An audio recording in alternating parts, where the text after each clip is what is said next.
कोई व्यक्ति दोषी है या नहीं इसका फैसला कानून करेगा, बुलडोजर नहीं। कोई दोषी हो तो भी बुलडोजर एक्शन कानून के खिलाफ है। यानी सुप्रीम कोर्ट ने साफ साफ कह दिया कि बुलडोजर एक्शन की आड़ में सरकार अपनी मनमानी नहीं चला सकती। मध्य प्रदेश, राजस्थान, उत्तर प्रदेश, जहां पर भी बीजेपी की सरकार है यानी डबल इंजन की सरकार है, वहां पर कोर्ट से पहले बुलडोजर अपना फैसला सुना रहा है।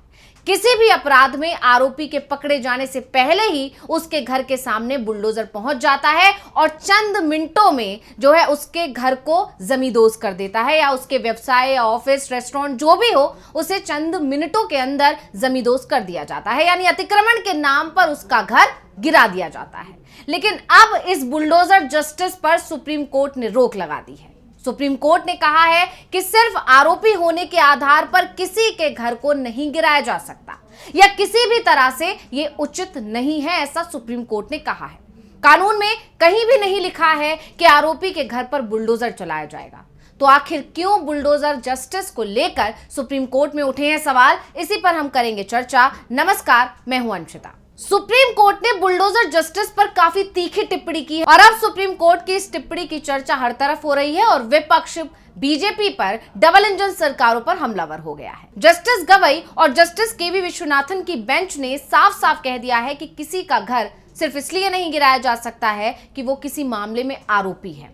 यही नहीं, कोर्ट ने शासन और प्रशासन की कार्रवाई पर सवाल भी उठाए। कोर्ट ने कहा, अगर कोई व्यक्ति दोषी भी है तो भी उसके घर को गिराया नहीं जा सकता। हमें रवैये में बदलाव नहीं दिखाई दे रहा है। किसी को भी कमियों का फायदा नहीं उठाना चाहिए। पिता का बेटा अड़ियल या आज्ञा ना मानने वाला हो सकता है, लेकिन अगर इस आधार पर घर गिराया जाता है तो ये तरीका सही नहीं है। यानी साफ है कि अगर कोई व्यक्ति किसी अपराध में शामिल है, भले ही कोर्ट उसे दोषी क्यों ना मान ले, लेकिन इस आधार पर उसके पूरे परिवार को सजा नहीं दी जा सकती। बेटे के गुनाह के लिए उसके पिता के घर पर बुलडोजर नहीं चलाया जा सकता, और सिर्फ इसलिए कि बेटा अपने पिता के घर पर रहता है। यानी सुप्रीम कोर्ट ने भी वही टिप्पणी की है जैसा कि विपक्ष हमेशा कहता आया है। जब भी वो बुलडोजर एक्शन के खिलाफ जो है प्रदर्शन करता है या बुलडोजर एक्शन का विरोध करता है, बीजेपी सरकार पर हमलावर होता है, तब भी विपक्ष की तरफ से यही टिप्पणी की जाती है। विपक्ष जब हमलावर होता है तब यही कहता है कि अगर कोई दोषी है, उसकी सजा उसके परिवार को क्यों दी जा रही है। दरअसल हाल ही में राजस्थान में एक मामला सामने आया था।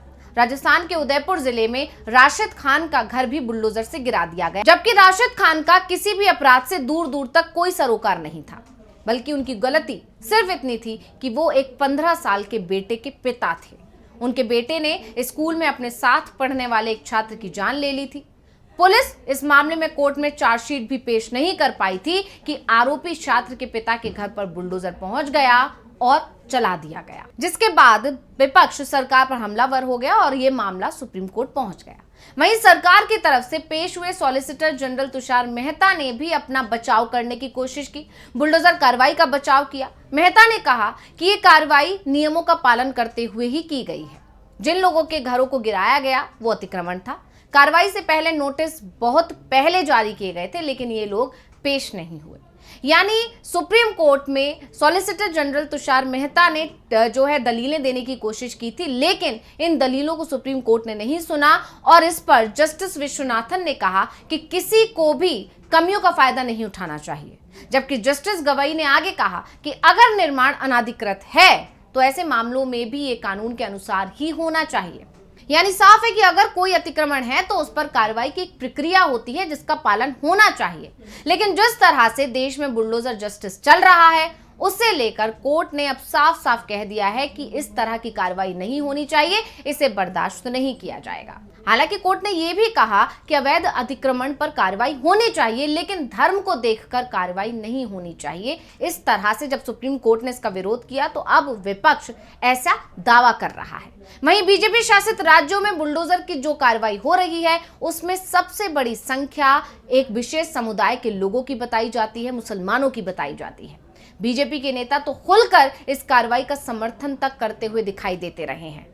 कई बार बीजेपी के नेताओं ने इस तरह की धमकी दी है, यहां तक कि चुनाव प्रचार के दौरान भी बीजेपी नेता बुलडोजर कार्रवाई की धमकी देते हुए नजर आए हैं। ये तक कहते हुए नजर आए हैं कि अगर बीजेपी को वोट नहीं दिया तो घर पर बुलडोजर पहुंच जाएगा। और इसीलिए विपक्ष बार बार बुलडोजर कार्रवाई का विरोध करता रहा है, लेकिन बीजेपी शासित राज्यों में बुलडोजर कार्रवाई जो है बढ़ती चली जा रही है और इसीलिए अब यह मामला सुप्रीम कोर्ट पहुंच गया। जमीयत उलेमा-ए हिंद की तरफ से सुप्रीम कोर्ट में एक याचिका दायर की गई थी, जिसमें बीजेपी की राज्य सरकारों की तरफ से आरोपियों के घरों पर मनमाने ढंग से बुलडोजर चलाने पर रोक लगाने की मांग की गई। याचिका में यूपी, मध्य प्रदेश और राजस्थान में हाल में हुई बुलडोजर कार्रवाइयों का उल्लेख भी किया गया। याचिका में साफ साफ कहा गया था कि राज्य सरकारें हाशिए पर मौजूद लोगों, खासकर अल्पसंख्यकों के खिलाफ और एक विशेष धर्म के खिलाफ दमन चक्र चलाकर उनके घरों और संपत्तियों पर बुलडोजर चलाने को बढ़ावा दे रही हैं, जिससे पीड़ितों का कानूनी उपाय करने का मौका नहीं मिलता है। यानी पीड़ितों को उतना समय ही नहीं दिया जाता है कि वो कानून का सहारा ले सके, अपनी बात रख सके, अपनी दलीलें दे सके। उससे पहले ही बुलडोजर पहुंच जाता है और उनके खिलाफ एक्शन हो जाता है।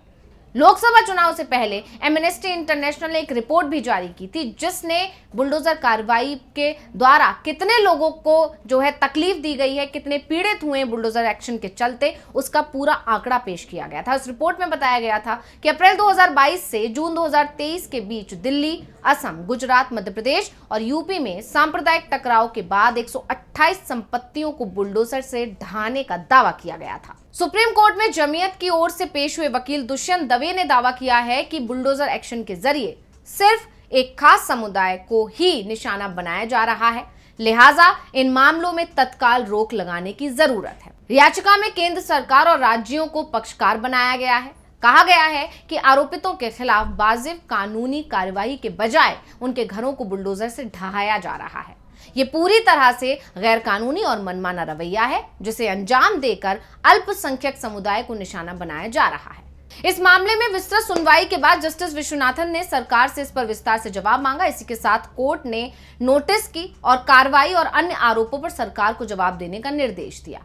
कोर्ट ने कहा है कि इस मामले में गाइडलाइन बनाने की जरूरत है। सभी पक्षों को सुनने के बाद हम इस मामले में दिशा निर्देश जरूर जारी करेंगे, जो पूरे देश भर में लागू होगा। और इसके साथ ही सुप्रीम कोर्ट ने सभी पक्षकारों से सुझाव मांगा है। कोर्ट ने कहा है कि सभी पक्षों का सुझाव आने दीजिए, हम राष्ट्रीय स्तर पर दिशा निर्देश जरूर जारी करेंगे। इसके साथ ही मामले की अगली सुनवाई के लिए 17 सितंबर की तारीख तय की गई है। दरअसल बुलडोजर एक्शन को लेकर सबसे बड़ा मामला मध्य प्रदेश के छतरपुर में सामने आया था। हाजी शहजाद अली अपने समर्थकों के साथ सिटी कोतवानी में ज्ञापन देने गए थे। ज्ञापन में महाराष्ट्र के नासिक में रामगिरी महाराज के बयानों को लेकर उन पर एफआईआर दर्ज करने की मांग की गई थी। रामगिरी महाराज ने इस्लाम पर कथित रूप से अमर्यादित टिप्पणी की थी। इसका वीडियो सोशल मीडिया पर वायरल हुआ था। उनकी टिप्पणी के बाद विरोध प्रदर्शन शुरू हो गया। हाजी शहजाद अली शांतिपूर्ण तरीके से प्रदर्शन कर रहे थे, लेकिन इस प्रदर्शन में कुछ अराजक तत्व शामिल हो गए। उन्होंने पुलिस के ऊपर पत्थर फेंक दिए और इसी के बाद मामले ने तूल पकड़ लिया। इसी के आरोप में कांग्रेस नेता हाजी शहजाद अली की कोठी को बुलडोजर से गिरा दिया गया। घर में मौजूद 3 कारें थी, एक बाइक और एक स्कूटी भी थी, उसे भी कुचल दिया गया था। शहजाद का भाई आजाद अली भी कांग्रेस पार्षद है। राजस्थान और मध्य प्रदेश ही नहीं, यूपी में भी बुलडोजर जस्टिस के चलते सबसे ज्यादा मुसलमानों को ही निशाना बनाया जा रहा है और यूपी में तो बुलडोजर जस्टिस कुछ ज्यादा ही तेजी से चल रहा है। लेकिन अब सुप्रीम कोर्ट की टिप्पणी से यह साफ है कि जो भी दिशा निर्देश जारी किए जाएंगे सुप्रीम कोर्ट की तरफ से, उसमें कहीं ना कहीं सरकार के इस बुलडोजर एक्शन पर लगाम तो कसी ही जाएगी। तो इस रिपोर्ट में इतना ही। इसी के साथ मुझे दीजिए इजाजत। देखते रहिए डीवी लाइव। नमस्कार।